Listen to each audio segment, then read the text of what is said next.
Good evening, ladies and gentlemen. Welcome to Tarnation TV, broadcasting here live on a Wednesday evening at TMP Racing Series. This is the IROC Championship Series. And race number 2 of 4. This evening we are at a 3/4 mile speedway, USA International, in Lakeland, Florida, I believe. Yes, Lakeland, Florida. Look at me. I wrote stuff down this time, so I would remember. Anyway, happy birthday, Dad. And my name is Blaine Donlin, and joined by Rod Weston. Yes, sir. Back again on the second one, as you said, it's like elimination style round racing. They do, as we talked about last week, they do a Cup Series, a Truck Series, and Aero 88 Series to qualify people for getting in, and a fall race series, an elimination style series. So the 3 drivers that got eliminated last week were Dan Rubino, Dick Johnson, I would call him RC, and believe it or not, Tom Musa. He's the head admin here. But they're not out. They still have an opportunity once they get to the 3rd race. At the end of that night, you will have 9 drivers that are eliminated, and one of those drivers will get the opportunity to go in and transfer towards the championship, and that is the one that scores the highest amount of points through the first 3 races. And I forgot to... Sorry, go ahead.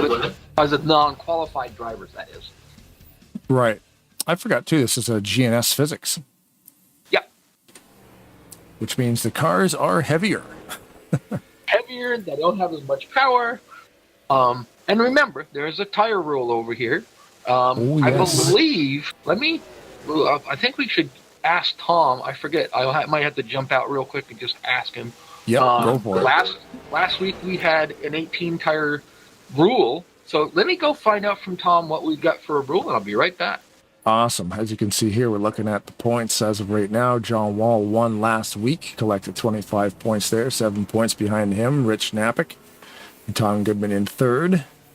Richard Finkel, 10 points behind the leader. Sitting there in 4th, Josh 2 in 5th, Jamie Tedder, Wade Driscoll, Robert Spring, Viper, Tom Musa, Dick Jordan, and Dan Rubino in 12th down there. Viper also in the YouTube chat saying that he is also streaming. So if you guys wanted to go on board with one of the drivers on the track right now at on youtube.com/@Viper Simulations and Gaming. You can get a view from the cockpit from the Viper mobile, the number 24. That'd be pretty neat. Yes, I have both of them actually running right now. Our stream and his stream going. We can use that tonight, take a look at things.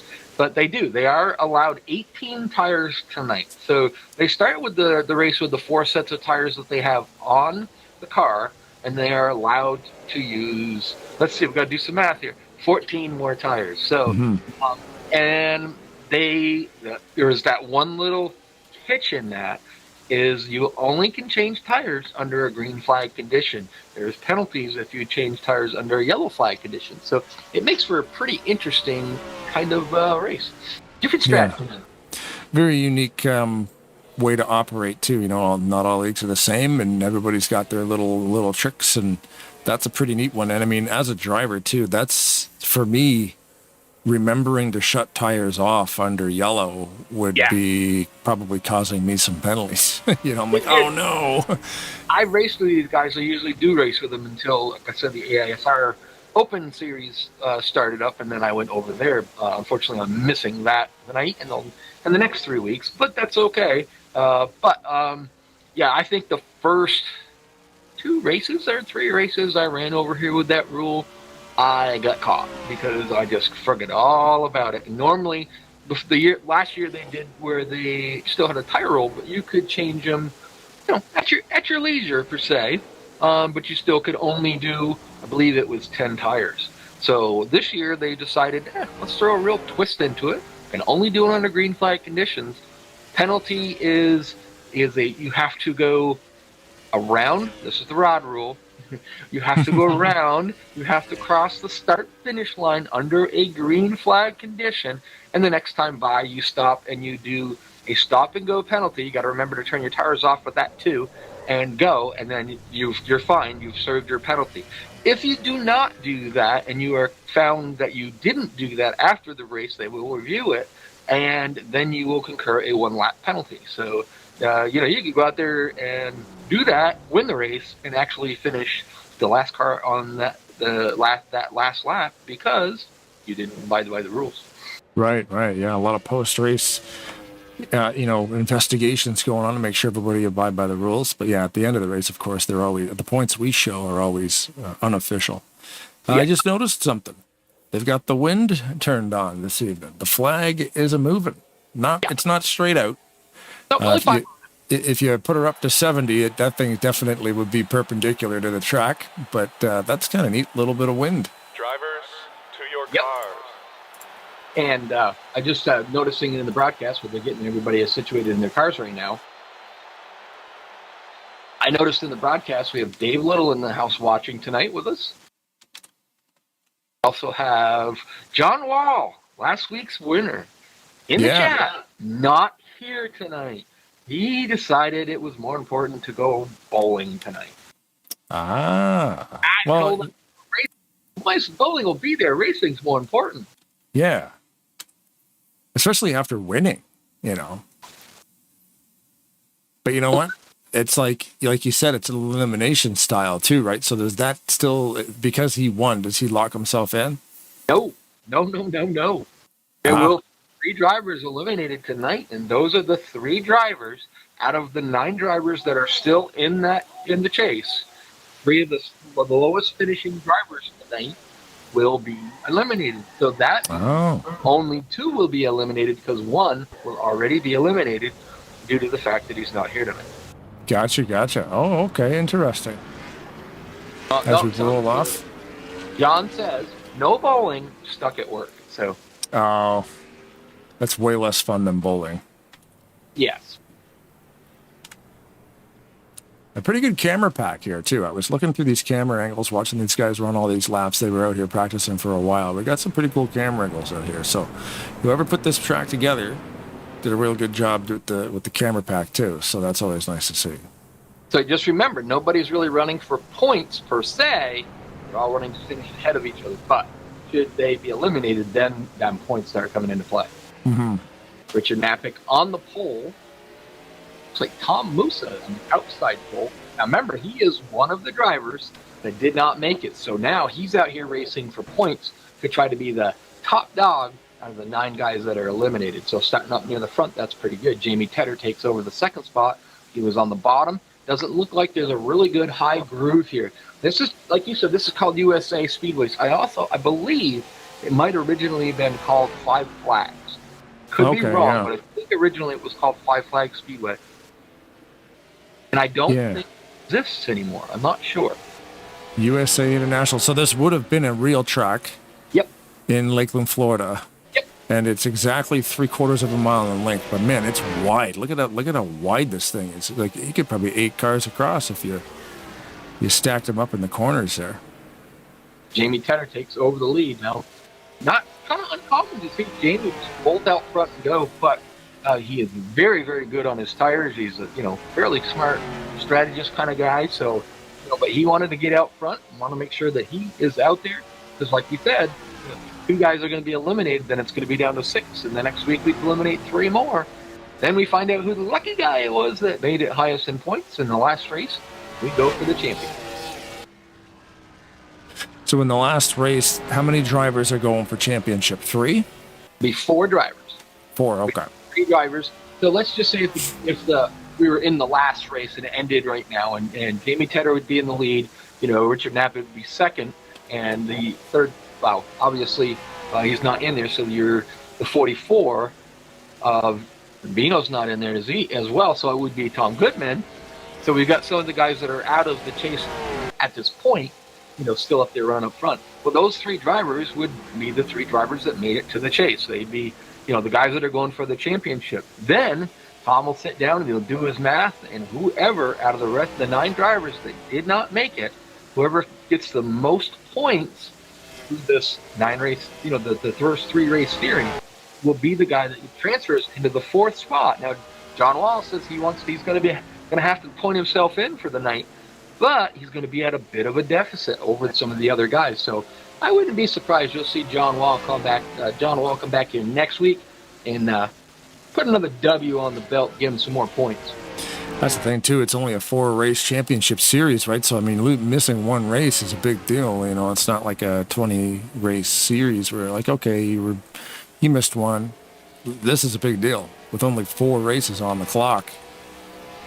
Yeah, it's going to be a tall road to climb for John. But if anybody could do it, he is the guy that could do it. I just noticed that Nate Balzer is joining us in the booth, and of course Mackenzie's in there, making sure everybody understands that her birthday is April 1st, just coming around here the corner still.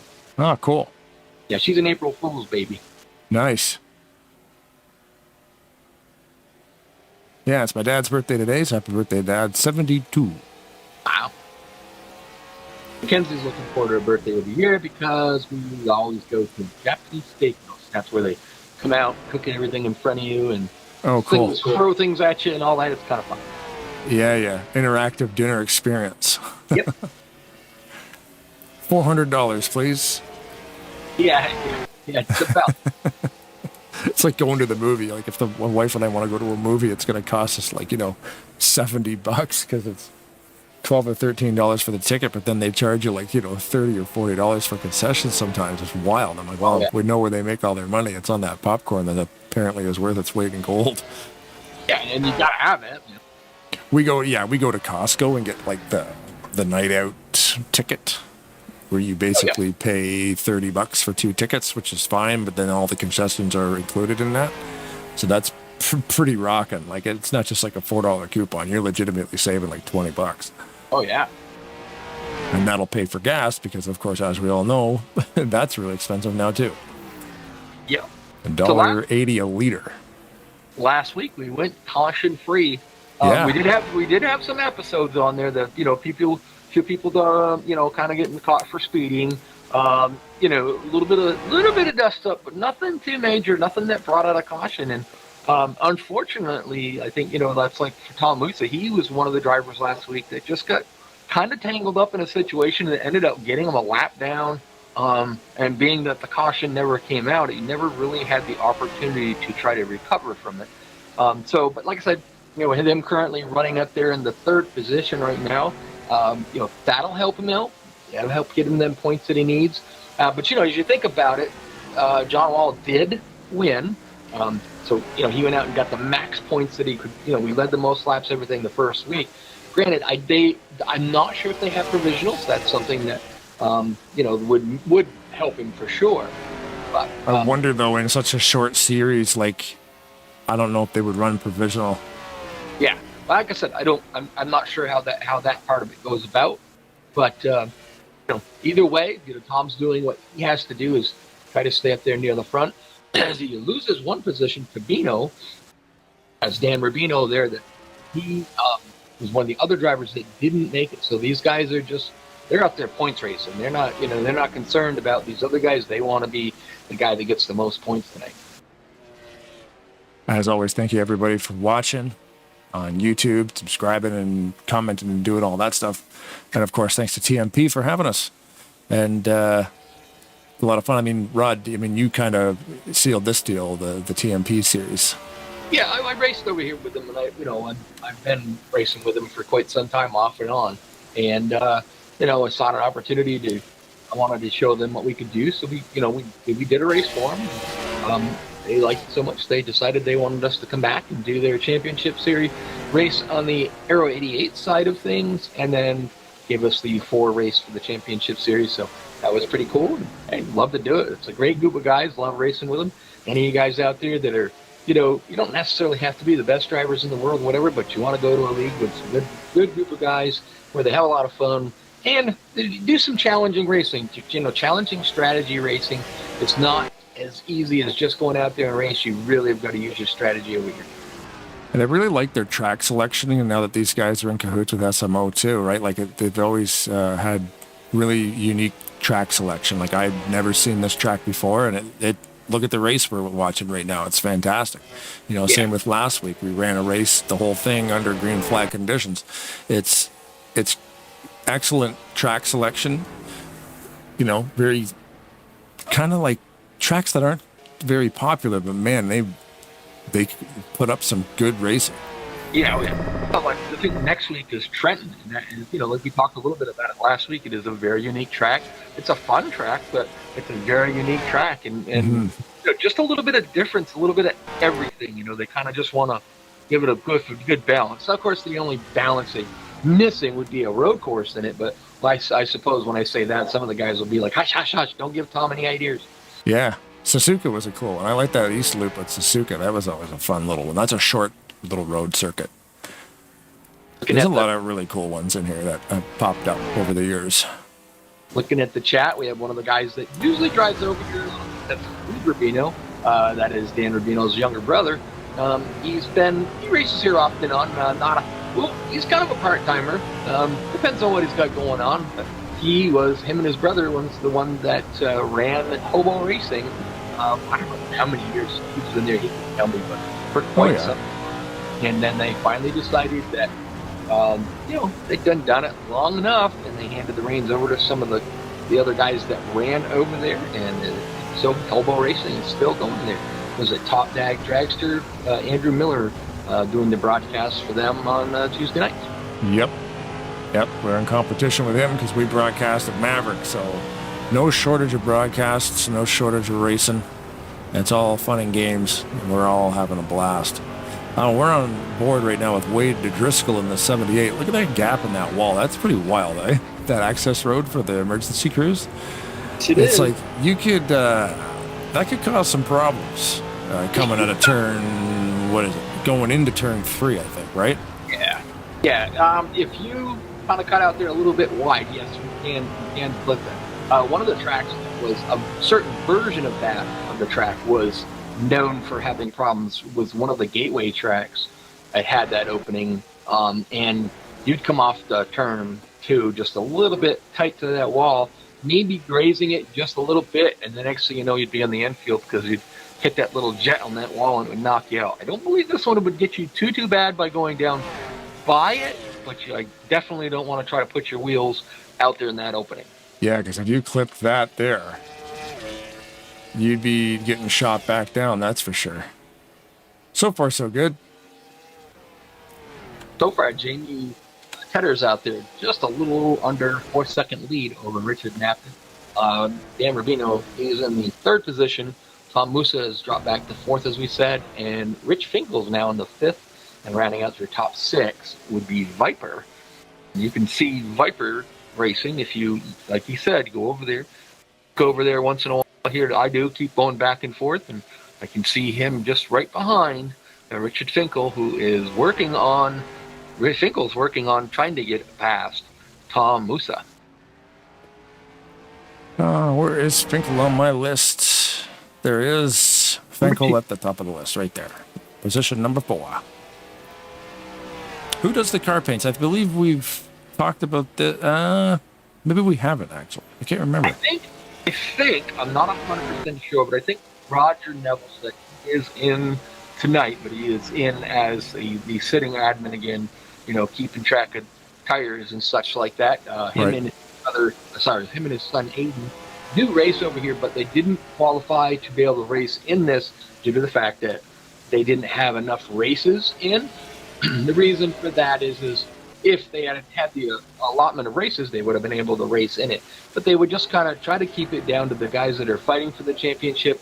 If you don't have enough races in, that way you're not going to come in and change how the championship goes. So. Mm-hmm. Yeah, that makes sense. You just pop in, ruin a race, and then never come back again. They want to make sure you're dedicated to it. Yep. Taking a look there at Dick Jordan in 61, currently running in 10th. Looks like we average about 22 seconds a lap. Yeah, and Tom was saying they can go about 48 laps on fuel. On fuel? I wonder what the tire situation's like, yeah. Yeah. Get the tire situation from him, but being that they have a lot of tires, they can. It would really just depend. I think you would want to go as far as you can, or you want to go until maybe someone pits. That old thing of where the first person to pit brings everybody else to the pit. Richard on pit road right now, actually.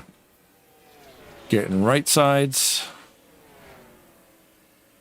and getting left sides. So getting full service on the number 2 of Finkel. Now the thing would be is, for one, how many laps down does he go? Not that I know he's already 1 lap down. It looks like Josh 2 is headed in there too. Yeah. So fuel is not really going to be a problem. It's more of a tire wear thing. The guy that's probably one of the better ones at it, that would be Jamie Tedder, your leader. So he'll go a little bit longer. John Wall is the same way. He would be out there for a little bit longer as well. I'm just watching 2 here. Probably a full service stop this early in the race. I'm thinking everybody's going to be doing that. I wouldn't see too much strategy change under green flag conditions. Yellows might be different for track position later in the race, but we're pretty early right now. Guys are probably going to be getting 4.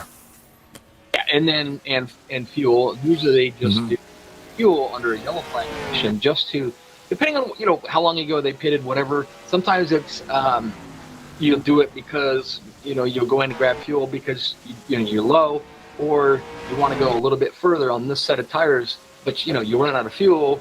It looks like Viper is headed down pit road. Tom Musa dropped back. Viper had made his way up to the 4th position. But I think you're probably looking at Tom playing the long game, I would say. Not burning up them tires. Trying to go as far as he can so that maybe he can eliminate 1 pit stop out of the cycle as he just heads down pit road now. Still waiting on Tedder, Napic, Rubino. Rubino's headed in. Tim Musa just headed in. Robert Spring headed in. Tedder headed in now, your leader. RC's in there. Dick Jordan. So the one that hasn't, we still got to get that GNL TV working for me again, and that would be Wayne Driscoll. He had just headed down pit road. Jamie Tedder must have gone down pit road, so yep. Richard Following Napic, him right now. Richard Napic stayed out to lead that lap. I would imagine he would be on pit road as well. And that's more of a on Napic's side of doing that. That's bonus points for leading that lap. Should he be eliminated tonight or next week's race, that bonus points could make a difference on that. So I can see why you would do that. Yeah. Yeah, we always say too, it's like it's ingrained in us, like muscle memory. Even if you might only pop into a series and race a couple times, you're always going for that bonus points on that lead lap. Yeah, it's always something that they always try to do, especially if you can get it in and get it done. Napic is on pit road taking his 4 tires, and he is off pit road. Let's just see. I think Tedder already has gone by him. He'll probably lose a little bit of time to Jamie Tedder and all of them just because, he was out there on the older tires. They were out there on the newer tires. But on the other end of that spectrum, if the caution doesn't come out, he might make that up a little later on in the run. Tom Goodman stayed out and led a lap. I need to take a drink. Napic a little bit loose there. Everybody got around him. He was in 4th. If you'd lose a couple spots doing that. Yeah, but if it looks like it's going to go green, start saving your tires. Yeah, he lost a couple spots. Went from 4th down to 6th. Not racing Spring, though. Spring in that black and white car. Spring is a lap down. Okay, so looking to see where Tom Goodman just pitted and is headed off pit road right now. See how far back he's going to be. Because he was out there that long on those tires. That's pretty good, going that far of a distance. But he'll probably lose a lot of time all the way down to 9th position. And don't look in the rearview mirror because the car directly behind him, not right on top of him, about almost a half a straightaway behind him, is your current leader right now, Jamie Tedder.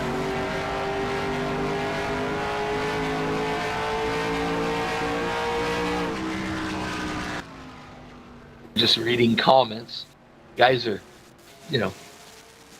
I think John Wall's on there talking about how these guys have been doing such a great job lately with the green flag run. So, oh, it's fantastic. Like, we've got 11 drivers on track here now. And you're like, oh, that's not a very big turnout. I'm like, it's kind of like that perfect number. Like the sweet spot, I think always is around like 12 to 15 guys, because there's enough space on the track to settle in and do your thing, and you've come here to race, and there's lots of space to race. And sometimes with the big fields, like you get 40 cars on a track, there's nowhere to go. Sometimes it seems very claustrophobic. The race were to end now, I mean, we didn't even get to the front halfway point yet, but if it were to end right now, you would eliminate, I think that would be Tom Goodman, Wayne Driscoll, and, well, wait a minute here, I got to try to figure out who's in, who's out. Yeah, I mean, I'll leave that up to you. I find that confusing. Just trying. I just like, green to checker, who wins, you're in kind of thing. Yeah. But when we've got the different setup for the championship season, and it would be, and then we get tire counts, it's like, oh man, the numbers hurt my brain. It's trying to figure that out. But I think Tom Goodman, Wayne Driscoll, and John Wall. That's what I was kind of confusing myself. If it were to end right now, it would be the three drivers that are eliminated out of the second race. But still, we didn't even get to the halfway point yet. I mean, we're not even close yet. We got about, 30 more laps before we get there, ish. To halfway? Halfway, yeah. Yeah. And normally these guys run 2 races a night. Halfway would be what, 82? Yeah. Yeah. They usually run 2 races a night. The same track. And then when you show up, if you are in the top 4 in points, you don't get to qualify, and they run that race. And then if you finish in the top 4 in the second race, you don't get to qualify. But the rules are a little different in the championship rounds. I believe there were some drivers last week that were not allowed to qualify due to the fact that they didn't have enough races in. So, but that's okay. And I believe this week everybody was allowed to qualify. There were just some that chose not to. Like Robert Spring doesn't want to be up front. I think he wants to just, kind of sit in the back and ride around. Let these guys wreck each other and then go for it. They yeah. No, it's great racing here, man. It's a different thing, very meticulous. These guys settle in, the tires get warmed up, and the cars. I mean, we talk about this thing being a simulator, and it is a simulator. Like when you're on fresh tires, it probably takes 5 or 6 laps for the car to sort of settle in a little bit. You got to get it warmed up, And once these guys are warmed up, you can see they're just clicking those laps off. John Wall mentioned in the comment that you don't need the 40 car fields on a great show. It's my philosophy always has been it's better to have 12 quality drivers or 15 quality drivers than it is to have 40, and 20 of them drivers, just going to wreck the field. So yeah, I like you want to have enough out there so it's there's a lot of fun. You don't want to be just driving around single file all night long, but there is something to be said about having a good quality shorter field than it is having big 40 car pilots. Yeah.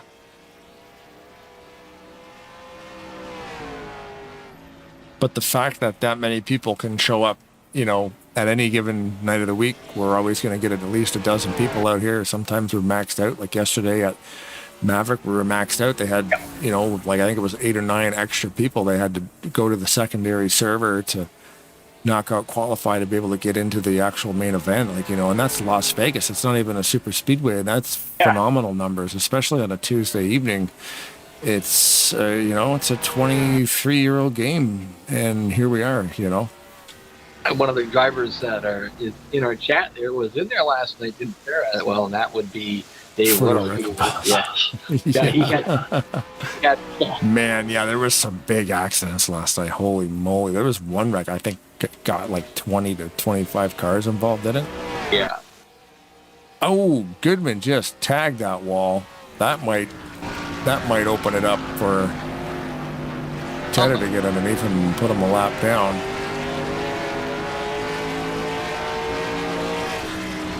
Currently, right now, Tedder's still out front. Got about a 7-second lead over Josh, too. Managed to work his way up into the second slot. Viper, that's right there. All 1, 2, 3, all SMO. And then Rich Knappich back there in the fourth spot. Rich Finkel still running strong in the sixth. And Dan Rubino, 44, he is in the sixth spot. And seventh is Tom Musa. Eighth is Dwayne Driscoll. And the first car one lap down, as we just saw that, he went that down, would be Tom Goodman, followed by Dick Jordan.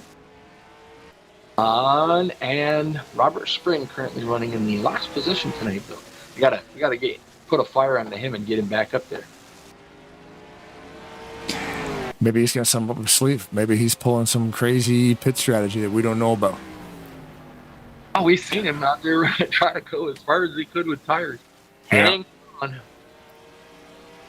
Yeah, last week we even saw a couple guys have tire problems, like tires going down because they were trying to go so far. I think, maybe not. Am I wrong? Did that happen? Yeah, we had a couple of guys that had ran just a little bit too far. Yep, that happens. I mean, especially when you're trying to do, you got a strategy race like this. If you can stay out there long enough, maybe, like we've seen, Dennis Chambers do, get it so that you can go further, and one less pit stop, you might, under a green flag condition, and I do stress might, be able to snooker him with one. But with Jamie Tedder in the field, he's very good at saving tires. Might not work out that great for you. You never know. Yeah, consistency, right? I mean, Tedder just hitting those marks, not scrubbing. Tedder is very smooth. I mean, he holds a very pretty wheel when he races. You don't see him get out of shape very often. It's just runs a good line, saves those tires, and remarkably does a very good job doing it as far as speed wise too. He still carries nice decent speed, but at the same time he's still saving. Well, yeah, like no erratic maneuvers and being smooth, right? Like that's my problem. I'll get into a groove and I'm like, I'm doing really good. And then right when I say it, then I'll make a mistake and slide the car, drift the car, and then that's where your tires will start getting wrecked. I was like, oh man, like I just cost myself, 2 laps by overshooting an apex or something. Because I thought about it. You got to just not think about it. Just get in it, get in it and do it. We saw John Walbin on a clinic the first race, and now we're seeing Jamie Tedder do that. He's got everybody from only 7 cars still on the lead lap, so he's got everybody else 1 lap down. And he is probably about around, I'd say almost maybe 10 seconds away from catching up to the 7th place car. Then that would be Tom Musa. Currently, laps that have been led, Tom Goodman has 2. Rich Knappich has 3 laps led. And the rest of them by Jamie Tedder, 65. And we got Finkel on pit road for his second pit stop. Yeah, Finkel came in early on the first round. Yep. Saw John Goodman go the furthest. But 2 is down there as well. Saw Tom Goodman go the furthest, but I don't know if that was a benefit for him or not. Rich Knappich has made his way up to the 2nd spot. Viper drops back down to the 3rd. Rich Finkel getting his pit stop done, and I see it looks like Viper coming in right, a little crisscross on the backstretch there. I did see some smoke. Someone might have locked them up trying to get to pit road. Yeah, that is Viper. Driving the only purple rig out here tonight. Yeah, they all have their own particular color. Tom Musa's is more of a light purplish. Kind of I guess you call it a lilac. And wipers in the dark purple.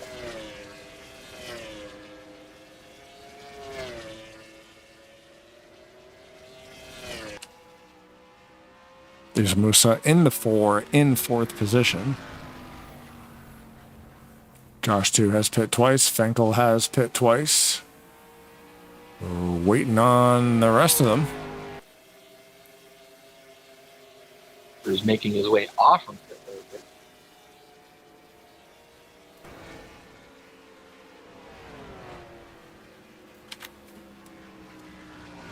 Say, Jamie, see Josh 2 is 2 laps down, so I would imagine I just see him go whipping by Tom Goodman there, so I would imagine he's out there on 4 fresh tires. Yep, 2 did come down.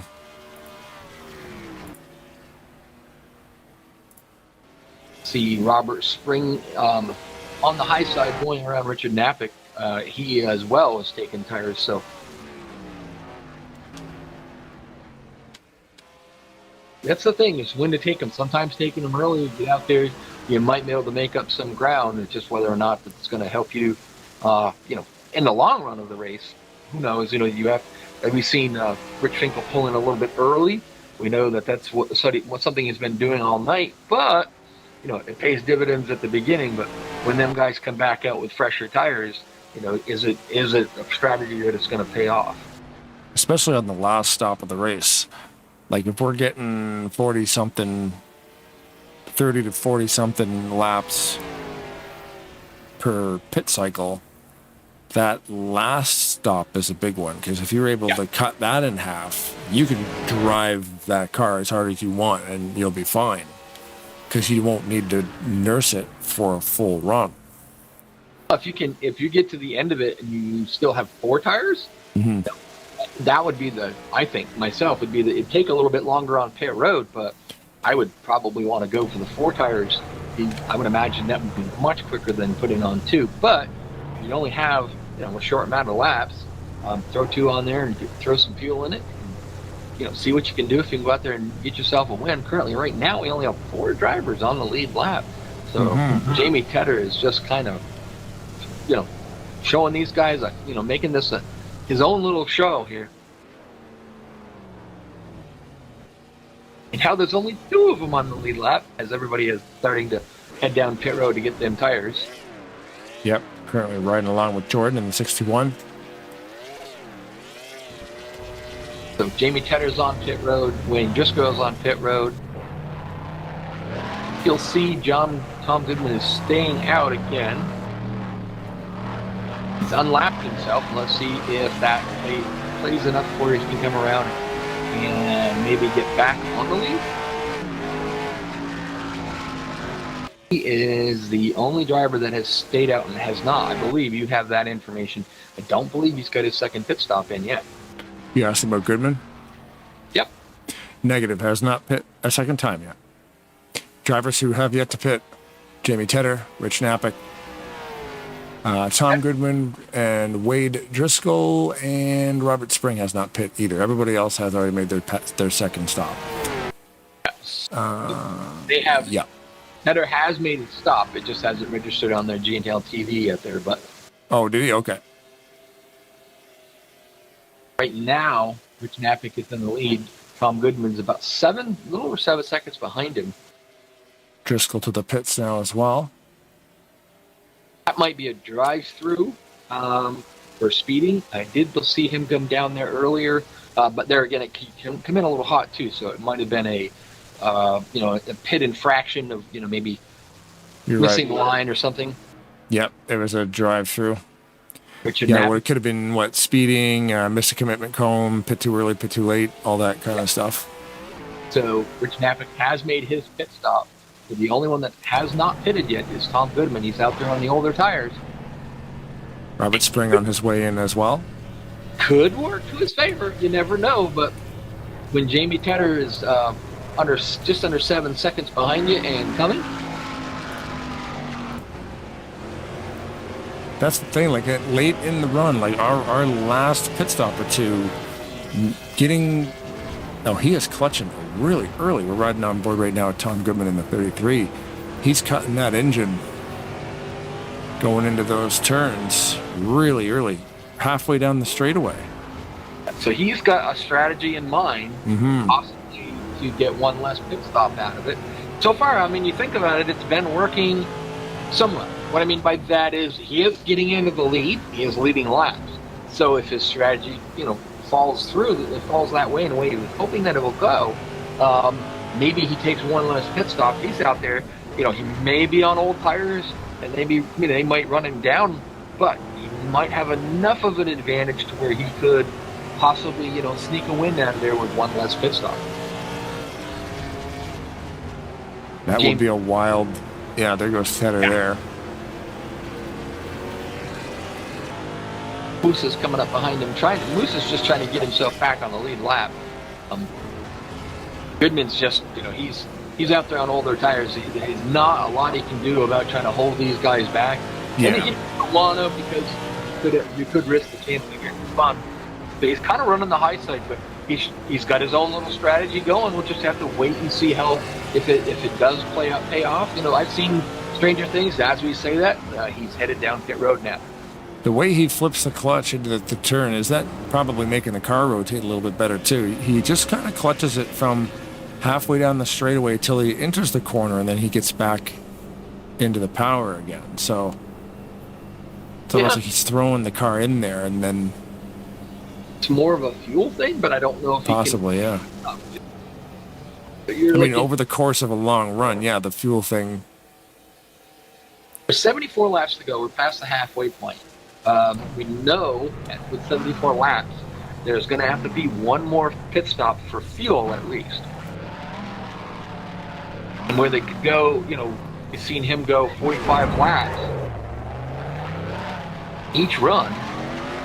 So he probably, if he goes to that 45 lap mark, maybe, then comes in, takes 2, maybe 4, and then gets out there.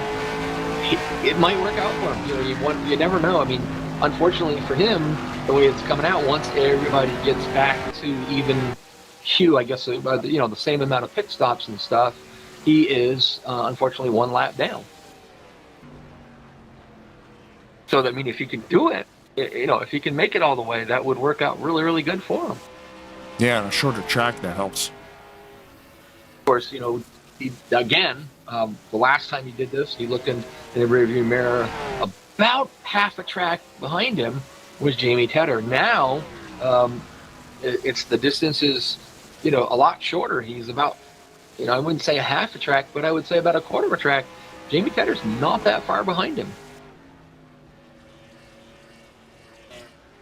That would be a risk of putting him, 2 laps down, which you don't want to have that happen, especially, seeing how there's only 3 cars that are only one lap down. That would be Tom Musa, Dick Johnson, and Richard. Yeah, I got to get this right here. RC, how we go? And Dick Jordan, not Johnson. Tom Musa, Dick Jordan, and I want to say John Goodman, but Tom Goodman. They're the only 3 that are 1 laps down, so he's got to stay where he is. And should the caution come out right now, he's not going to be the lucky dog. Yeah, and they do 2 lucky dogs here, I'm pretty sure. So it'll be Musa and Jordan. I need that. My mouth was getting a bit dry there. Fastest lap on the track tonight by Tedder at 21.163. That doesn't surprise me. Josh, too, is actually having a great night. He's, second and Viper third. Doe and we got Rich Napick, Rich Finkel, and what's the next one? Tom Goodman. The drivers right now. So if they're only going to take 6, that's right. So should the race end right now? That'll be a yellow flag. Holy moly. Yeah. We've got cars in the air. We'll go back and check out, see how that happened. So what happens when you have a race car driver become a pilot? Well, we're going to see it, yeah. Never ends well. It looked like Robert Spring Well, we're not going to be able to see it behind the wall there. 1 second. We'll get you a camera angle that works. Okay, yeah, Wade Driscoll going into the corner. It's at a different breaking point. And the 74th spring got into the back of him. Brings out our first caution of the night. Fortunate thing is with Robert is braking is with his right foot. Still getting used to those new pedals. We've been working on trying to get them right and getting them better. I think that's just a honest mistake that he just couldn't quite get get the brakes in good enough. But he'll be yelling at me about it later and telling me we got to fix my brakes. Got to fix my brakes. No, we're going to have.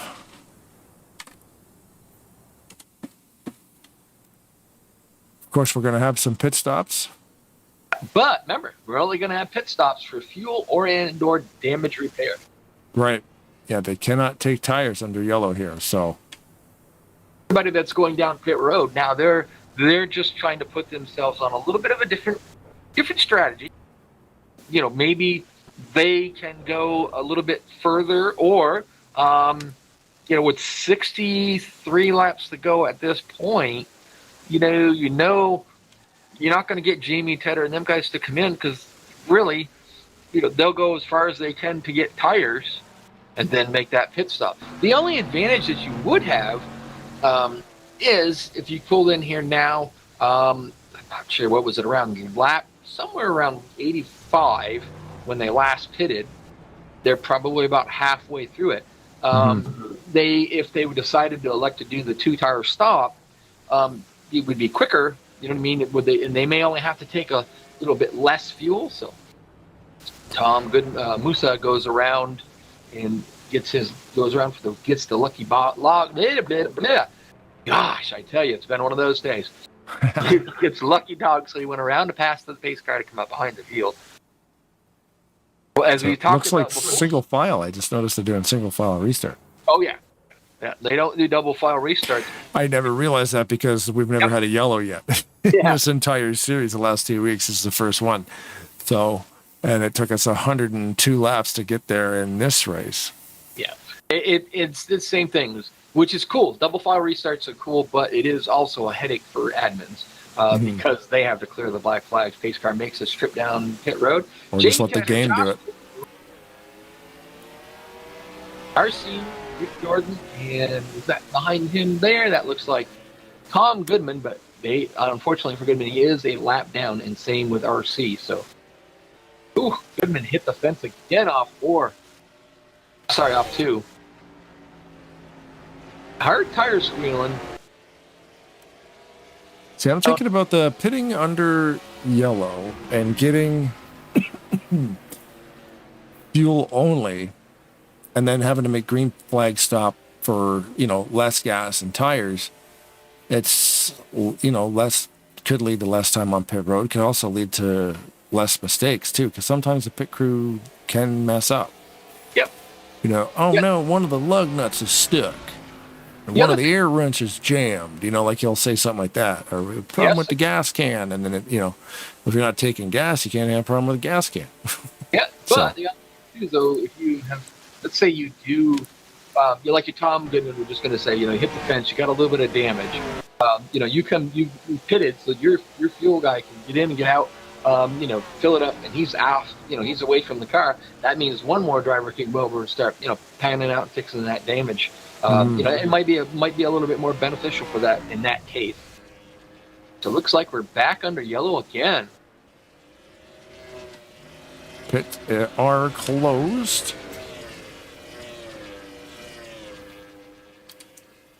Looks like something happened in turn 1. See a lot of smoke. Oh, yeah, looks like Fenkel. Looks like Robert Spring again.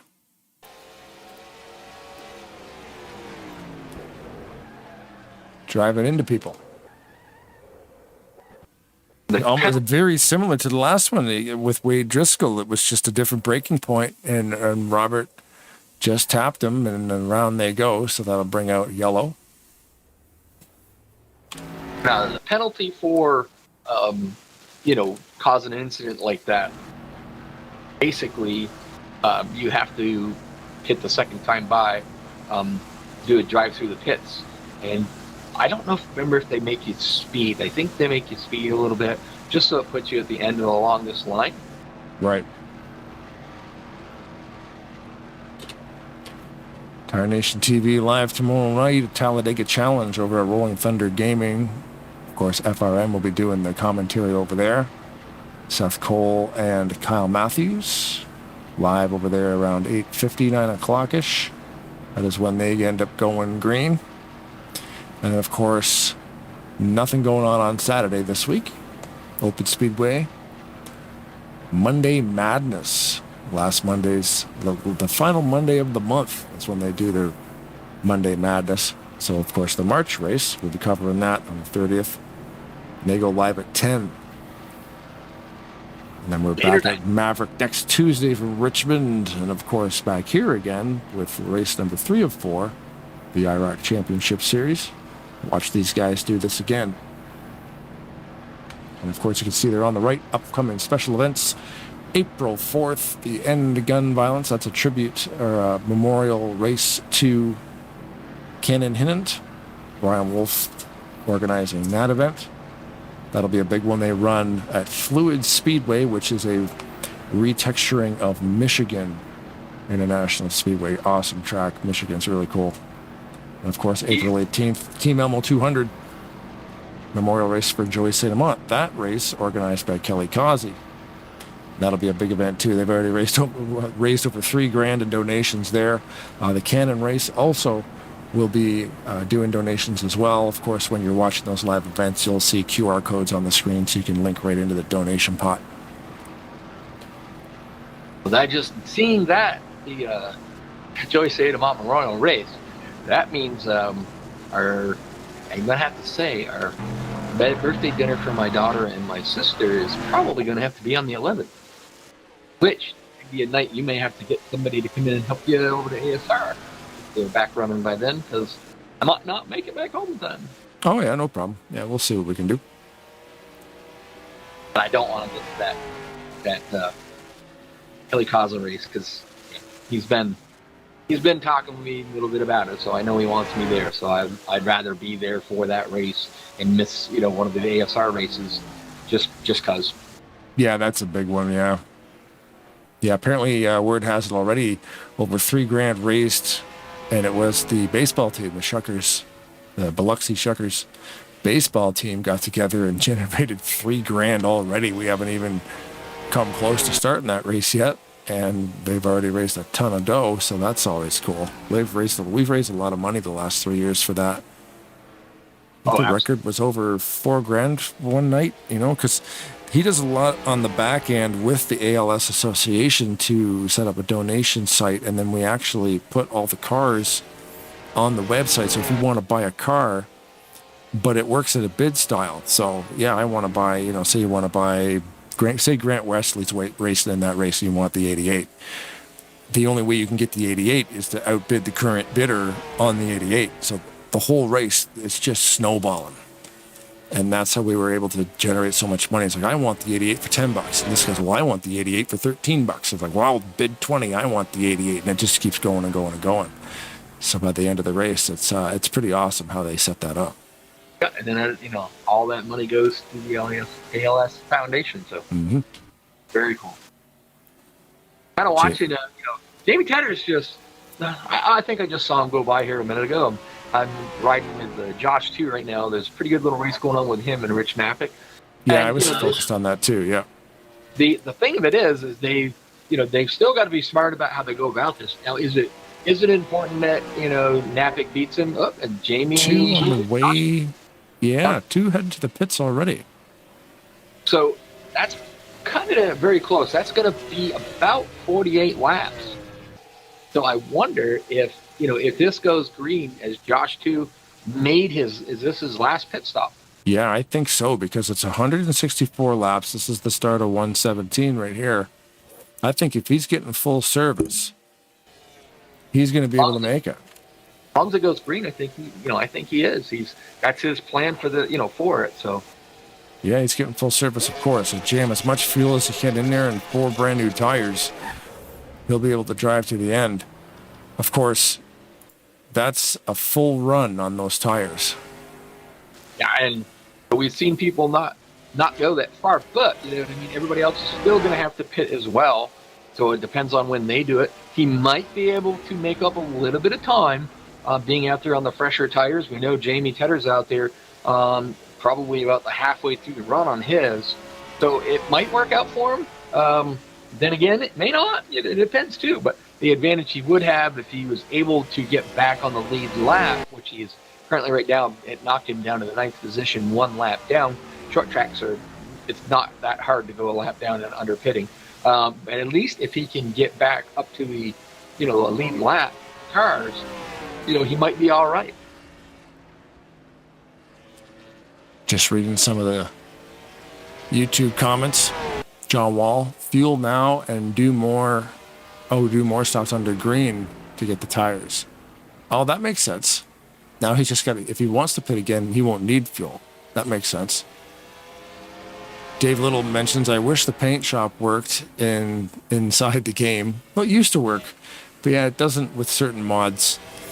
That thing's kind of janky, though. You're better off just to download the template and put it into your paint shop or Photoshop and do it that way. Oh, he says the fire coming out of the pipes on the side of the car is really cool. Yeah, you know what? Let's check that out then. Let's check out the flames on Rubino. When they lift.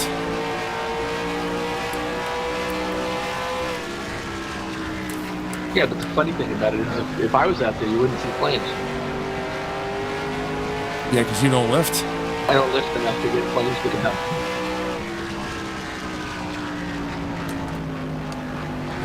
These cars have them coming out on both sides, actually. Yeah.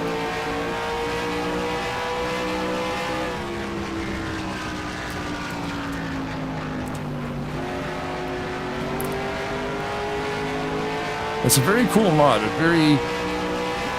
NASCAR's look like all the different Xfinity mods, and they all kind of look similar. Like there's differences to them. That's why they make the mods. But it's funny to see this one. This one's so unique, the car style, and very cool. Like open wheel. There's open wheel mods. You can drive a F1. They've got IndyCar mods. 2012 IndyCar mod's pretty cool. The one with the Halo roll bar thing. Yep. The original Project Wildfire Trans Am mod. The 7-speed transmission. That Trans Am mod's so cool. Yeah. Yeah, it's a lot of fun. Nobody uses it though. I love that these guys are using this one because I do remember this one. I haven't seen it in a really long time. I'm like, oh, I remember this mod. This is like one of the OG IROC mods. All right, Jamie Tedder to pit road to get his last pit stop in. Oh, okay. It's funny you talked about the paint shop program in NASCAR. The very first NASCAR game, you had to load it into DOS. It didn't load into the Windows, and it would it had a separate program to paint the cars. Oh, really? Like a standalone game almost that you had to boot up. Yep. Oh wow. Okay. Cool. Yeah, this one has it built right in, but it's not good. And that was the great thing about being able to import. So, you could use the in-game one if you want.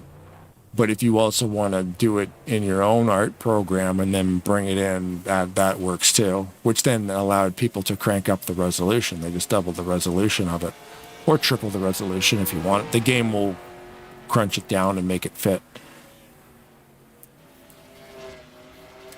Had Dave Rubino down pit road for his last pit stop of the night. Robert Spring also.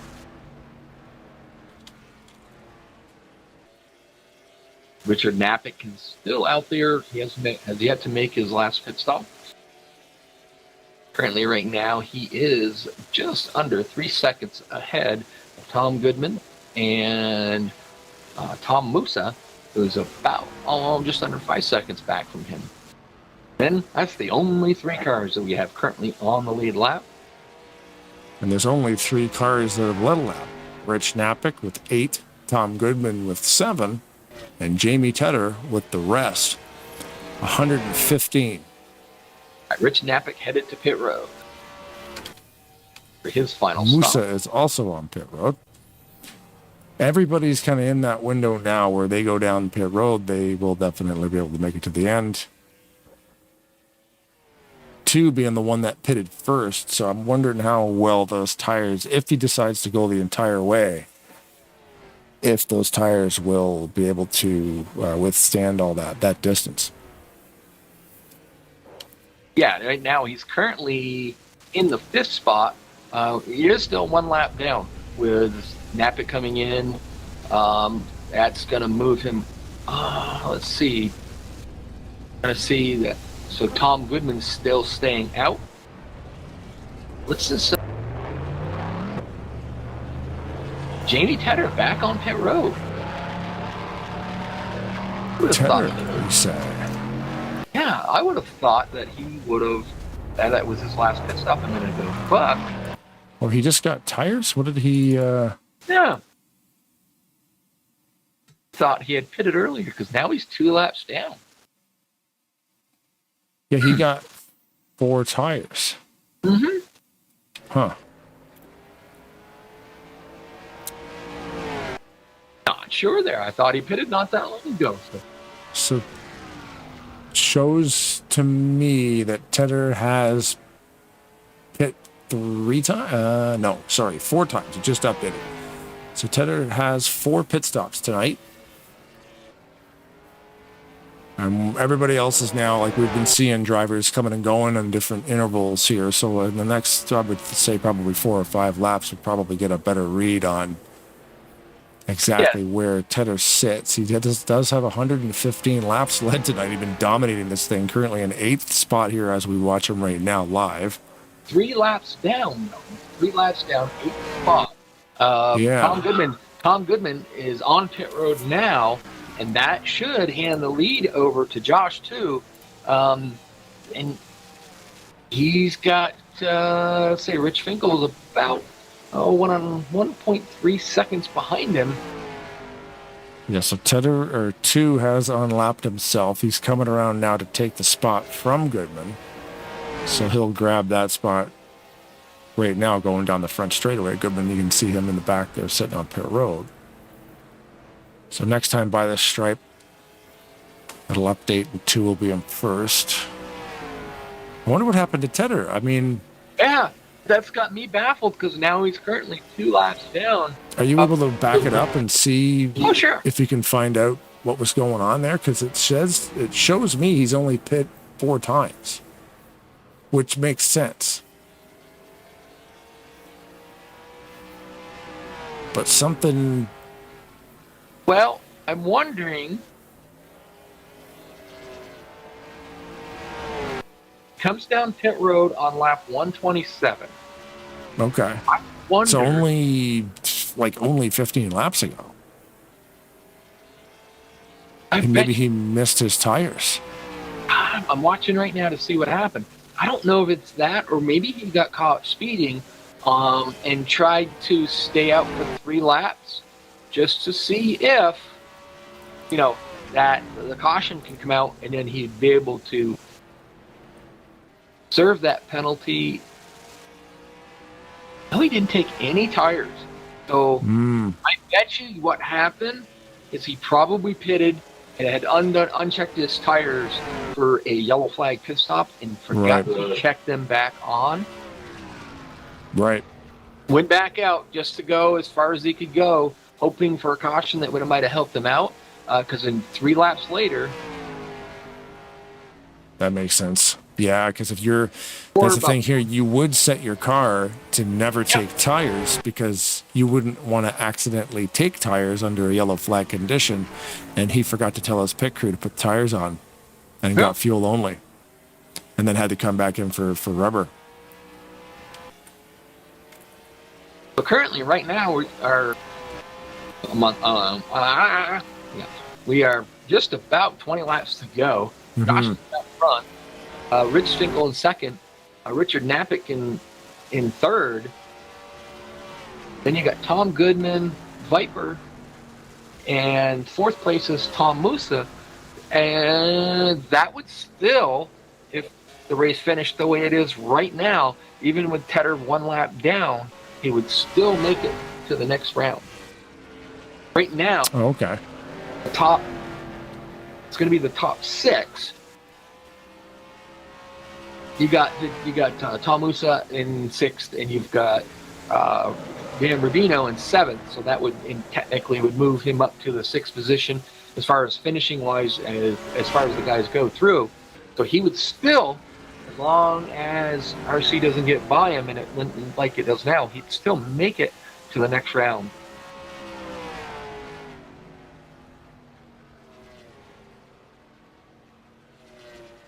Shake up, a little bit of a shake up there, though. It's it's a good thing for your top 6 drivers that they go to the next round. But you got someone like Josh too, Rich Napick, and Tom Goodman up in the front there. Should next week not go their way, there's still good points racing. Even though they're still in, they have to think about your points racing, just because if you don't make it into the top 3, you want that coveted 4th spot. Your leader right there, 85 of Josh too. Josh's eggs. Of course, the Jets series on Mondays. Josh's eggs touring series, Jets. Always racing at cool tracks. We mentioned that before. He always sends us an invite on Mondays, and it's like I can't with work too, especially on the Mondays. It tends to be a little bit busier, and sometimes I can't. I mean, I haven't made it out there in a long time, and I feel bad. Because he's always nice enough to send a reminder in text message form. Yeah. But the setup that I have for broadcasting, usually I end up broadcasting like 3 or 4 nights a week, and it's like I just leave everything like this because it takes a little while to switch everything around to race. Put the pedals back down, put the wheel back on, I'm like, Yeah. And it's like, I should though. I almost just need, now that I have a second computer, I should almost just find a corner in the house somewhere to have just a racing setup. Oh, yeah. So if I wanted to race, I could just didn't have to do nothing, just sit down and go. We were talking about that. I was getting the triple monitors about maybe setting up a system just for doing broadcasting. So we'll see. Sorry, say again. I said I was setting, having to set up a system just to sit in front of do the co-hosting with you instead of using the gamer. But I don't know. We'll see. It depends on how they work out. It might work out good with the 3 monitors where I don't have to, have a lot more room to have the information that I'd like to have. Oh, when are they due to arrive? You said tomorrow, I think? Tomorrow, yep. Yeah, right on. And you got your little corner desk? Yeah. Cool. We got a couple of different ideas. It just depends on how they mount, so I'll figure out how that goes. Yeah, you can have a couple ideas in your head, and then when you actually get the physical stuff, you can start kind of just slide them around, move them around. Don't even plug them in, right? Just see what fits and then strap them down and go for it. Well, I would like to, because these are the monitors that have sides to them, so I'd like to actually see about getting that tape that you showed me with that guy in Australia that had on his. But then to do that, you'd have to solid mount him. Goodman for the lead. I'm just going to say that. Goodman ran him down. He's been running him down. He's got the rubber, man. Goodman's been going longer on that tires, and it paid off right there because 2 went in early, knowing he can make it to the end. But the fall off. Yeah, fall off. Killing Goodman him. pushed it, and now he's going to have lots of tires. And at the same time, you got Rich Napick coming hard too. I think it got the next car that's in line would be Tom Musa, and even if Tom Musa could, I don't think he could catch him. He might with those older tires, but it wouldn't affect the kind of the range of the people that to make it into the next round. But it does affect points. Oh no, Josh too in pit road. Headed on pit road though. That strategy just did not work the way he wanted to. He was losing too much time, I believe. Maybe he couldn't make the distance on that set of tires. That's going to move Tom Musa up into the third spot. See, and I'm wondering if that early pit stop was a scheduled one, or if he did that, maybe he just planned it out wrong. No, he's not getting tires. He got fuel. Fuel. Oh. Fuel. Wow. Okay. So who else is in that realm? Probably no one, because Josh was the first one to go, and then nobody really was in there until later, right? Yeah. A few good laps later. I wonder if that. Well, we've still got what, 8 laps left. Geez, that was Interesting. fast.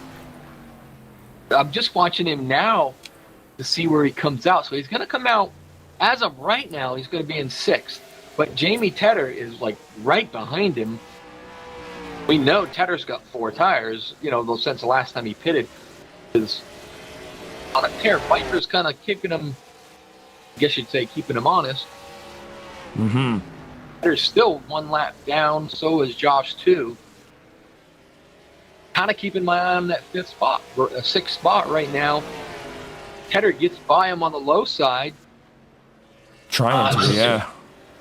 See, Dino and Tom Musa are still up there, so we got to look back to 8th. So far, Jamie Tedder is in 6th, so he'll make it. Josh 2's in 7th, he'll make it. And Rich Finkel right now is in the 8th spot. The next car behind him is 2 laps down. So I think those guys will be safe. To remember, when you're looking at the running order, Tom Musa and Damon Vino, they are out of the chase. They're still fighting for that last coveted spot, but they are out of the chase. Goodman holding Napick right around 1 second gap. You can see him in the rear view, but he's not going to catch him, I do not believe, unless there's a catastrophic failure on that 33. White flag is up. Wow. 3/4 of a mile to go. I was off 1 lap only because I was on Jamie Tedder. He is 1 lap down. Yeah. Coming to the checkered flag, Tom Goodman in the 33. Going to be followed by Rich Napick and Tom Musa. And there it is. And Musa coming in that purple car. That was a fast race. Yeah, it was. That's what happens over here at TMP FSMO. There's your winner. Got to make sure he takes the flag for a ride.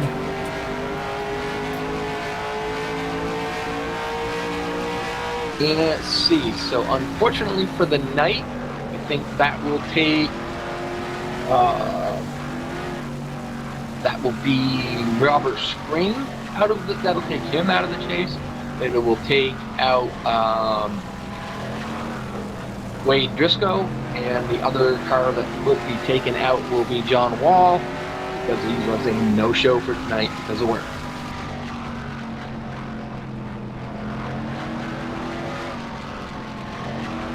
Oh, it's cool. I mean, almost caution-free, too. Yeah. A couple of little cautions we had didn't cause too much damage. All the guys were able to finish the race, so that's very cool. Very fun. Is he clutching or is he at a gas? I guess we're going to find out. If he was, he'd probably doing it just so he had enough to do the burnout. Yeah, he's got the little victory circle there. Yeah.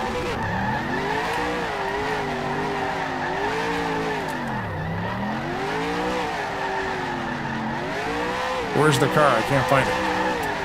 There we go. Got him. To say, I can still... Oh, no, we disappeared.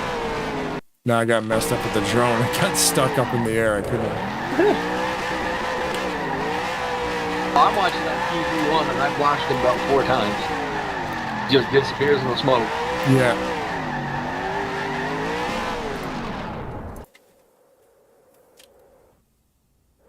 Just got to get in that little victory circle there. There's a little checkered flag thing. Oh yeah, there he goes. All right. Well, let's see if we can find the third place finisher for tonight. That would be Tom Musa. Tom Musa, you got Rod and Blaine in the booth. You got a copy. I do. Wow. Why couldn't you have done that last week, buddy? Because I sped in the pits like Bino would. I know. Yeah, we knew you had a little bit of trouble last week with a caution-free race. That mistake that you made on the pit road there really, really hurt you. You never had the opportunity to make it up tonight. Great starting position. You ran around up there in about the top 5 most of the night, off and on. Obviously, with just the 2 cautions, you guys had a lot of more green flag pit stops, and the order changed around back and forth. But when it came down to it, there by the end of it, your strategy worked out well enough so that you are going to be finishing 3rd tonight. Yeah, I'm glad with that. Somehow, Kyle got lucky by getting that lucky dog, and that saved him because he was a lap down when that happened. Oh yeah, that's what saved him. Got it back in there. He was a little bit. He was the guy that went the longest on tires tonight. So I think it was Josh too was usually the first one to come down pit road. A few of them, and whatnot. The strategy was all over the board there tonight. But now that you've finished, you finished 3rd tonight, that's going to help you out for that coveted 4th spot in the championship. Hopefully, if your next week goes well as it did this week. Yeah, absolutely. I was worried when I was like 7th and 8th, and I knew those guys pitted earlier than they needed to, and I knew it would all come around and work out in the end. Talking in the chat there, John Wall was in there. He couldn't make it tonight because of couldn't get out of work in time. Does this series, the 4th race series for the championship, does he get provisionals, or is it he's just got to dig hard for the next week race and try to beat you out of that spot? No, he does get a provisional. Whatever last place points are, he gets that for sure. Oh, cool. That's going to help him out. Not so much good for you, but when you've got to try to fight John Wall for that, that 4th spot, that's going to make for an interesting race next week. Absolutely. Yeah, this was actually good. I mean, I was hoping the yellow would come out in the first segment because that would have shaken everything up. Because we ran last night as a test and we figured out how you had to do it. Because if it went green, you needed to make at least 41 laps on every tank, and tires only will last 50 laps. So, yeah, we were seeing, like I said, different strategies all through the board. Tom's strategy worked out the best for him tonight, due to win the cautions. Like we always say, the best laid plans can change real quick with 1 caution. Yes, it can. So, and then Jamie went in and he was going to pit under yellow. He unchecked his tires. When he pitted under green, they were unchecked, so he had to go back in. Exactly what we thought had happened. That was exactly what Rod said. We were thinking, you have to shut your tires off so you don't accidentally get tires if it's a yellow flag pit stop, and then he forgot to tell his picture to put them on, so they didn't. We caught him going down pit road, so then I was after that I knew he was headed down. I started kind of going through the field just to see if there's anybody else coming around, and then he got back out there and we watched him going a little bit, and all of a sudden I was like, wait a minute, he's on pit road again, and Blaine said, go take a look and see what happened, and he didn't take tires, and I'm like, so I thought at first maybe he had a speeding penalty and went maybe as long as he could before he got the black flag, but then I got down and watched we went back and I see he didn't take tires, and we figured, I bet you he forgot to uncheck them.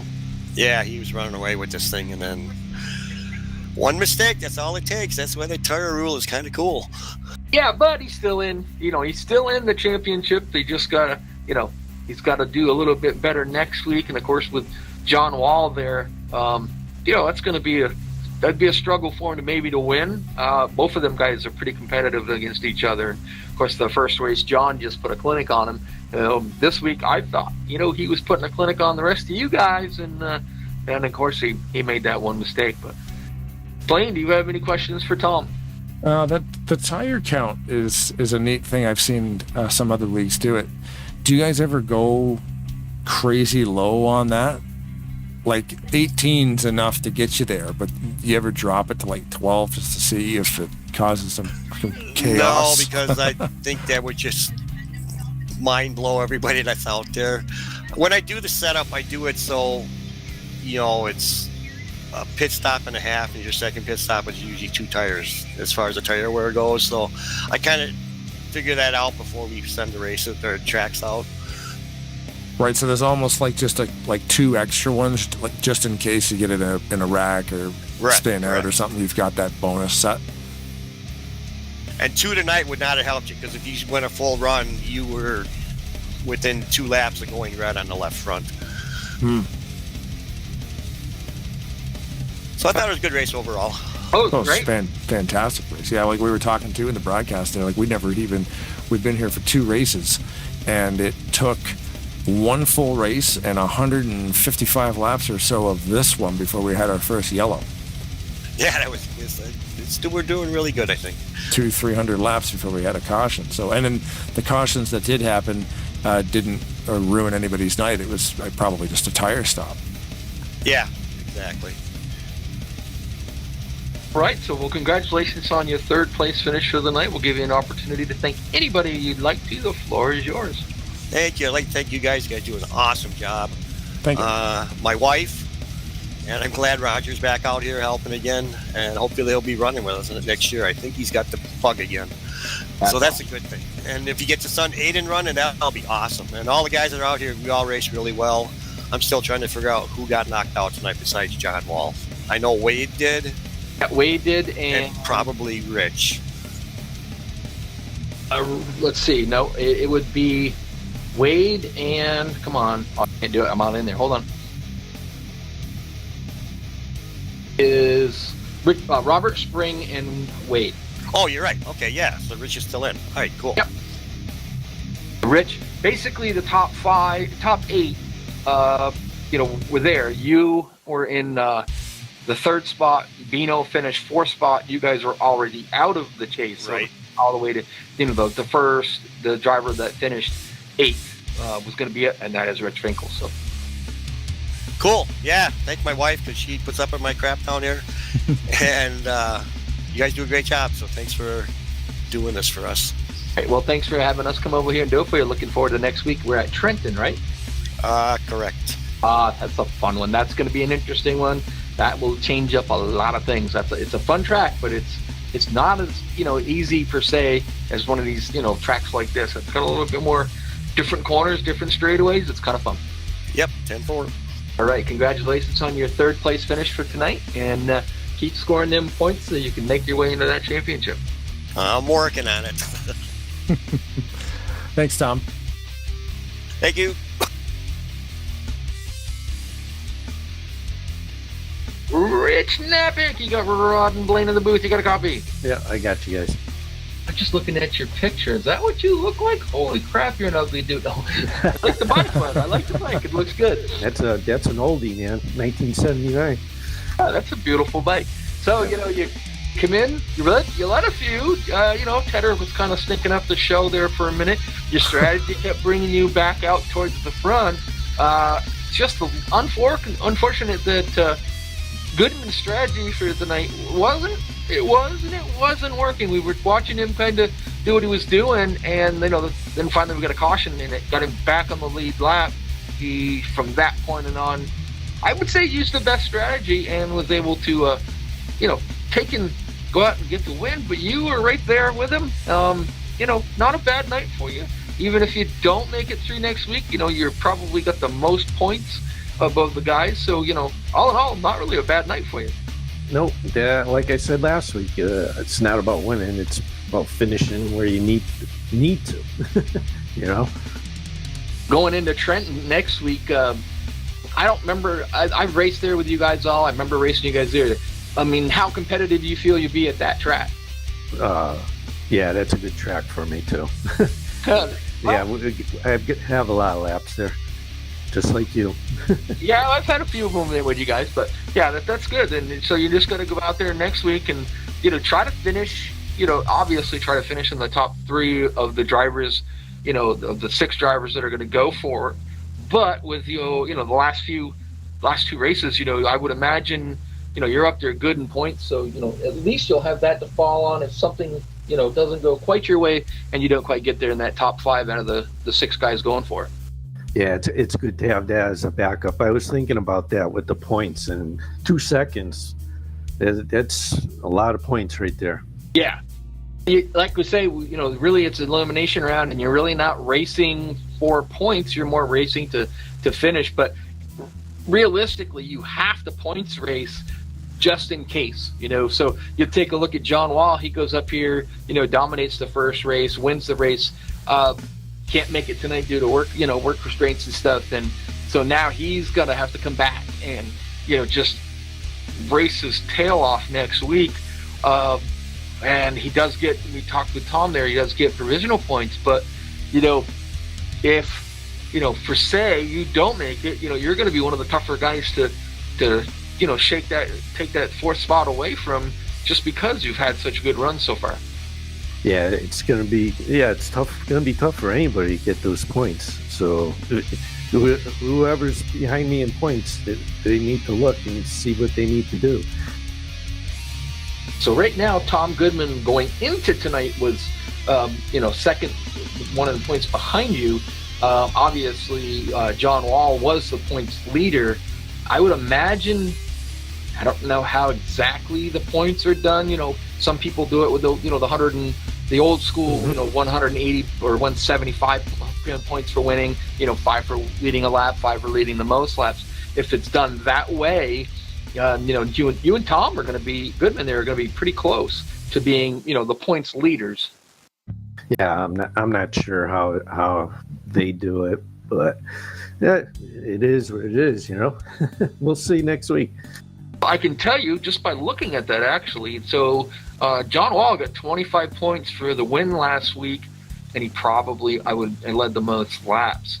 You finishing second, I believe you did get a lap left in there, and you only got 18 points.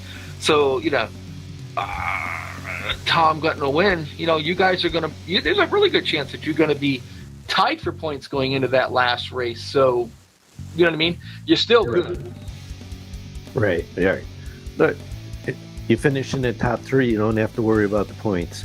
There you go. That's right, and that's the plan for you next week. So that's right. Blaine, do you have a question for Rich? I'm just again thinking about the Tedder accidentally messing up his tire stop there at the end. Were you as surprised as us that happened? Because he was dominating this thing like crazy. He was going to win this deal. He got 115 laps led, but decided to mistakenly parked the tires and had to come back around to make sure he had enough rubber to get to the end. Cost him a lap. Yeah, when that happened, that opened the door for everybody. Mm-hmm. But I thought I had a pretty good shot because I was pretty sure everybody else had to pit for fuel except for the 33, and I didn't. I was watching his lap times behind me. I knew he was catching me, but I didn't know if he would have enough tires in the end, but he did. Well, there you go. It's 2 second place finishes in the first 2 rounds. It's like you said, come back next week, you get another next second place finish, you're automatically into the thing. So congratulations on your second place. We'll give you a chance to thank anybody you would like to thank. The floor is yours. Yeah, thank you guys for doing the broadcast. You guys do a great job. Thanks for Tom and Roger for running these races. Thanks to everybody watching. Hopefully everybody enjoyed it. And thanks to the guys I raced with. It was an excellent race. Now you're going to go crack that bottle of Maker's Mark, are you? Oh, yeah. Oh, yeah. All right. Congratulations, Rich. We'll see you next week, buddy. Okay. Have a good week, guys. Thanks, Rich. Yeah, it was a great race. Yeah. All right. Ron, Blaine in the booth. You got a copy, Tom? Yeah. So we watched your strategy all night. Okay. You were the guy that pitted the last guy that pitted. It kept getting you out in front. We were kind of wondering if that was going to work for you, or whether you could have gotten one less pit stop in there. Kind of first off, talk us through the strategy you were using. If it had gone green, do you think it would have gotten you at least in the top 3? I was aiming for the top 6 to keep in the championship. So I was a little bit conservative, safe, Don't make any mistakes. I was planning on pitting at lap 44, lap 88, lap 130, with 34 laps left to go on the last full set of tires. Okay. But I came up a little short. The tires, I blew one tire, but I was coming in that lap anyway. But I was red every time, and I had to go pretty slow, on that last one to save that tire. But I want on not the second stop I had to go long on. But then we had the 2 cautions. First one I got the wave around, and second one I got the lucky dog. I didn't get the waiver on this, right? Because I didn't. But You didn't quite make it on the first one. You were 1 position away from being able to be the lucky dog. And then, of course, the caution came out not that long after that. That got you back on the lead lap. And then I have to say, whether you'd have beat Tedder or not, I'm not sure. The mistake he made by not taking tires on his pit stop because he had them unchecked really screwed him. But you probably was, at least a second place finish for sure. So the strategy you used worked great. Caution fell when you needed it, and that strategy was able to get you out there and in the lead. And of course, you had Napik wasn't that far behind you, but he wasn't catching you. yeah, and I saw Napik coming up. I mean, he got down to 1 second behind me, so I didn't let up at all. And then all of a sudden, he's losing 2/10 of a lap. I said, "Okay, it's over." Yeah. Because I wasn't expecting him to come up like that, because I was way ahead of Josh. Then all of a sudden, wait a minute, the number 6 is in the number 2 position. But yeah, that my strategy guaranteed me a 6th spot, and anything else was gravy, and I got the ultimate gravy and the cherry. So the thing that we talk about a bit over here in this series is, yes, obviously you're going to show up next week and you're going to try to race to get yourself into that top 3. That automatically puts you in there. But with Jamie Tedder, John Wall, I mean, there's a lot of really good drivers over here. You know as well as I do. The wins aren't always that easy to come by.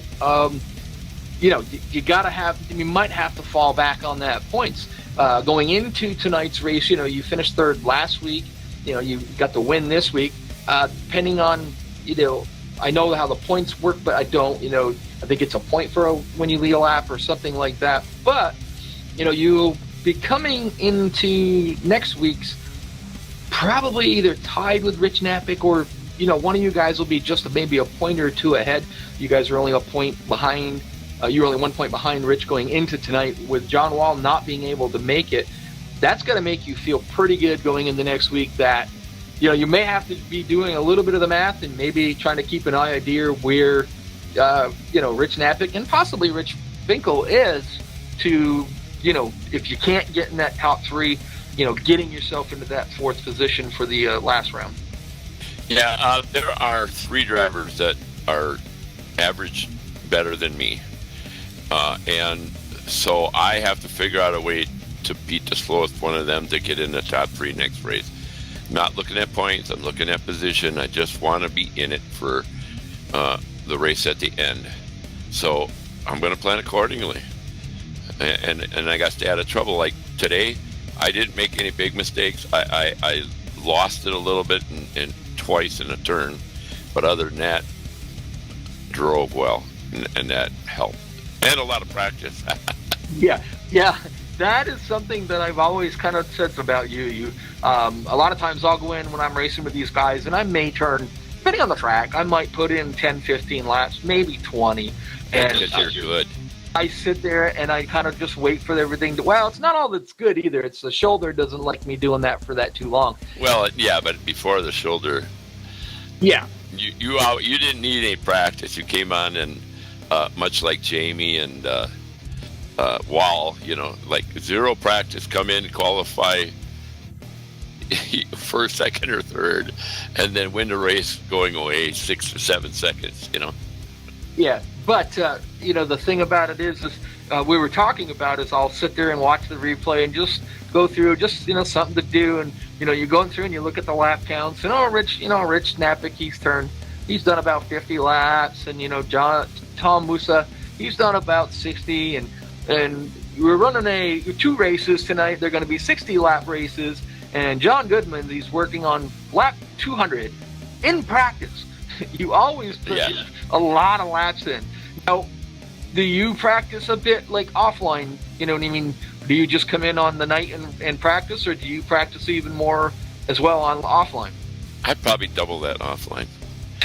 Really? But I've learned not to practice too close together and, too late, because I'm old and I get tired. And so what I did was, Tom had a practice the night before, and I completely screwed that up. I just didn't have a clue. So I didn't get off. I went offline, and I said, well, he says we can do this number of laps. So I just wrote it down mathematically on a cheat sheet, and then I ran it. And I ran the AIs up to like 100%. So the top 3 or 4 were, at least like 8/10 faster than me. And then I just ran that strategy, and it worked. But I will say that when I was running the track, it was a little looser, and today it was tighter, so the tires weren't making 44 laps. I made it to 43, and it was shreds. Yeah. But I got a cheat sheet right here, and big fucking letters: stop at lap 44, stop at lap 88, stop at lap 130, and then go like hell. See, I told you, he puts a lot of laps in there. Although the one thing I do like about you, Tom, is you're not afraid. Off and on, I raced with you guys through this season. We do a lot of broadcasting. Just sometimes I just don't feel like sitting down and racing. But you're not afraid to just try a strategy. I remember we talked about it. I think last week. You at one race, you decided I'm going to go, instead of putting 4 tires on, then 4 tires on, and then 2. You decided I'm going to try the 2 in the middle, and we found that didn't work very good for you. Yeah, and I didn't practice that a lot. Yeah, I just kind of did that on the fly. Didn't put much thought into it, and that's one of the things I learned is you got to think about this a little bit more.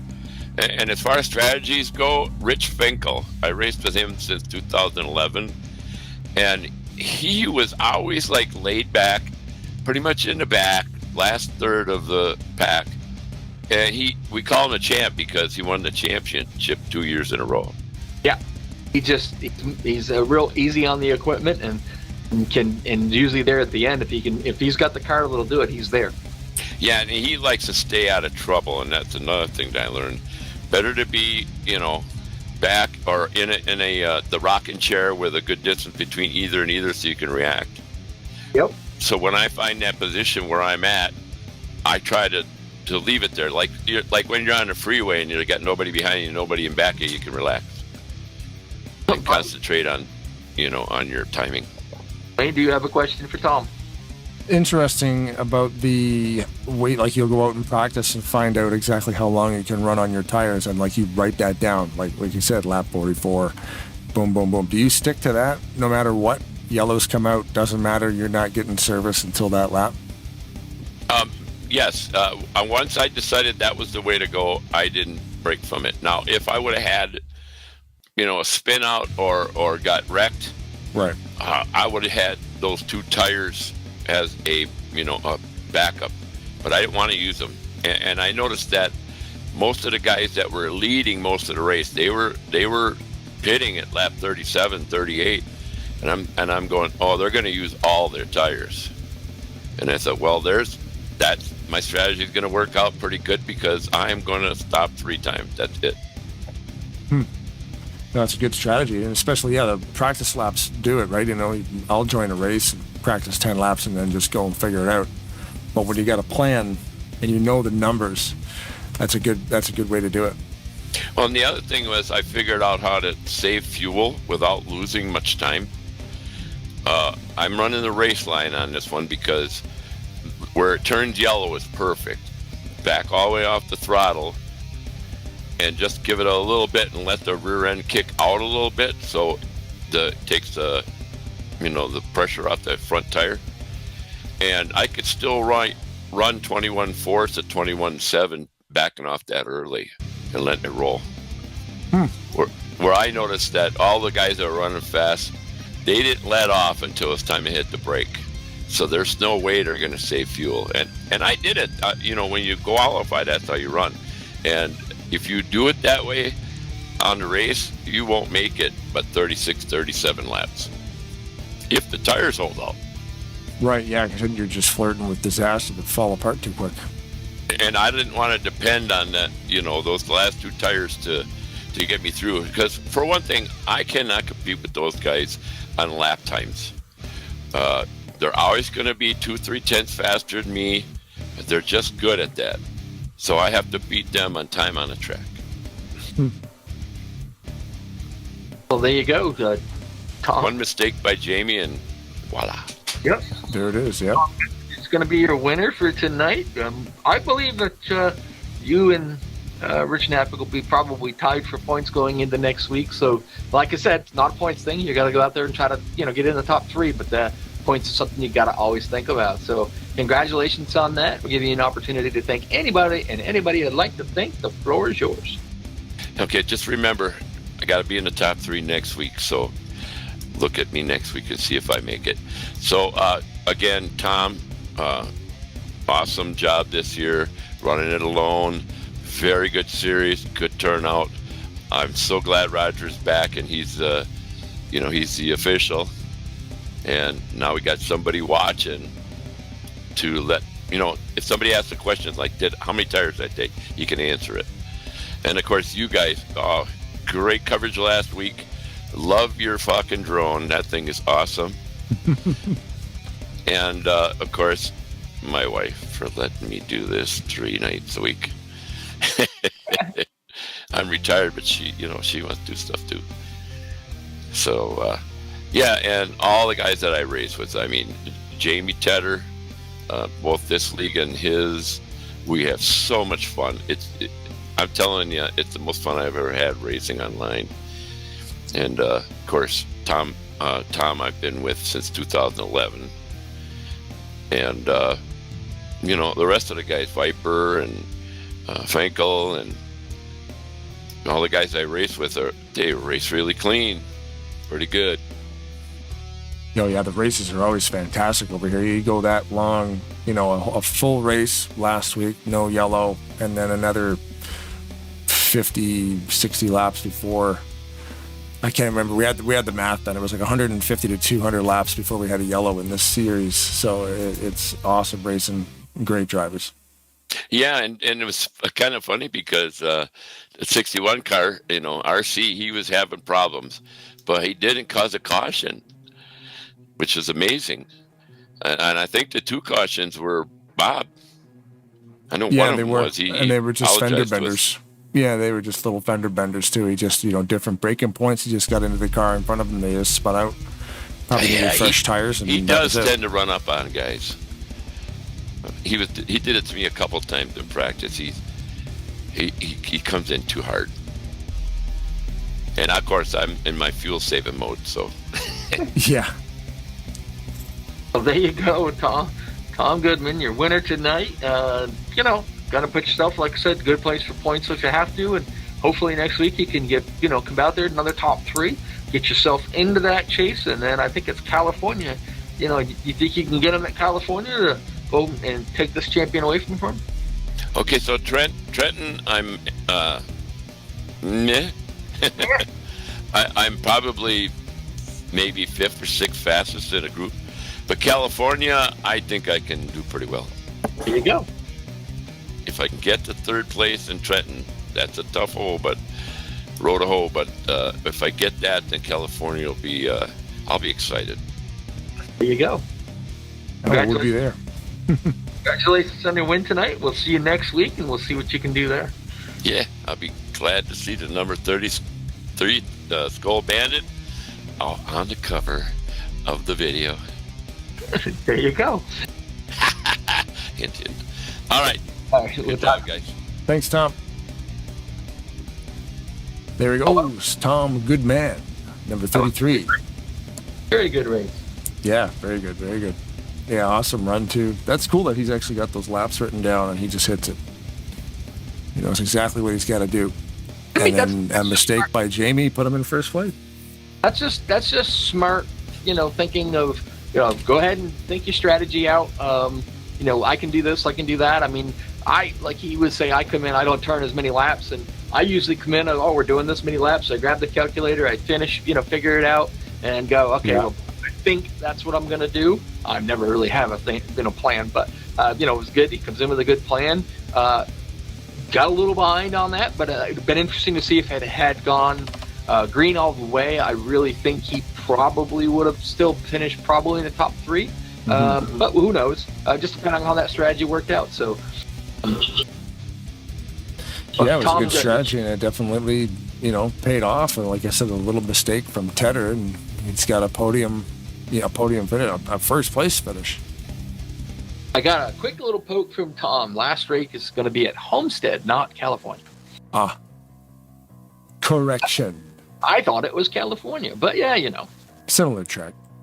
Yeah. But it was a good race, though. A good job you guys did. It's almost another caution-free race, but, it happens. But it's this whole lot better than, having a long green flag runs like that than running caution all night. Yeah, no, it's great. Lots of room out there. A dozen cars show up, and you get a fantastic race, especially when we're surrounded by fantastic drivers. That helps. Never heard. Yeah. So, yeah, thanks again to everybody, of course, for watching this live on YouTube and interacting with the YouTube channel and clicking all the things you want to click. Thanks, of course, to TMP Racing Series for having us do their IROC Championship here. We'll see you next week on Wednesday, same time, about 8:15. For race number 3 of 4. We're halfway through it now. So, yeah, this should get pretty good. Trenton next week, and then, like you said, it was not California. But the good news is we got 3 more subscribers tonight, so that's a good start. Only one did we really? Yeah, 3 more subscribers tonight, so that's awesome. We Cool. only got 1 like, but hey, that can change too as people watch this afterwards. So we'll see how that goes. But awesome. No matter how you watch, if you're watching it live or if you're watching it on the replay, it all helps, of course. Thanks for supporting what we do. And, any final words, Sir Weston? Yeah, I'm good. We've got, you got Talladega Challenge Series tomorrow, and we're open play Monday. So, yeah, stay tuned to Tarnation TV. We'll be here broadcasting something. And then if you want to subscribe to the secondary channel, Tarnation TV Turbo, sometimes we do stuff there, and sometimes we don't. But hey, either way, this is the main channel. And thanks for tuning in. We'll see you tomorrow night right here with FRN doing all the talking at the Talladega Challenge at Rolling Thunder Gaming, one of the biggest nights of the week for them. And we're deep into the playoffs over there as well. So that's getting pretty interesting. And they haven't had to do knockout qualifying too often because they've actually been hitting the number perfect. They've been getting 40 drivers even pretty much the entire season over there at Talladega. And some of the races there too are just wild. Like, 1 yellow flag. Last 2 or 3 weeks combined, we've only had a couple of yellows over there too. So some great driving going on from everybody in all these leagues. So thanks again. Almost the whole way last week. Just near the end. Oh yeah, but for that many people to be at Talladega Super Speedway and doing what they do, it's a joy to watch. Yep. And so like I said, thanks everybody for being a fan of the channel if that's what you're doing. If not, you can hate it too. What are we gonna do? You like what you like and you hate what you hate. But either way, thanks for watching. Thanks to TMP. We'll see everybody the next time we see you. Thank you, Sir Rod. Yes, sir. And, of course, if the women don't find you handsome, they should at least find you handy. Keep your stick on the ice.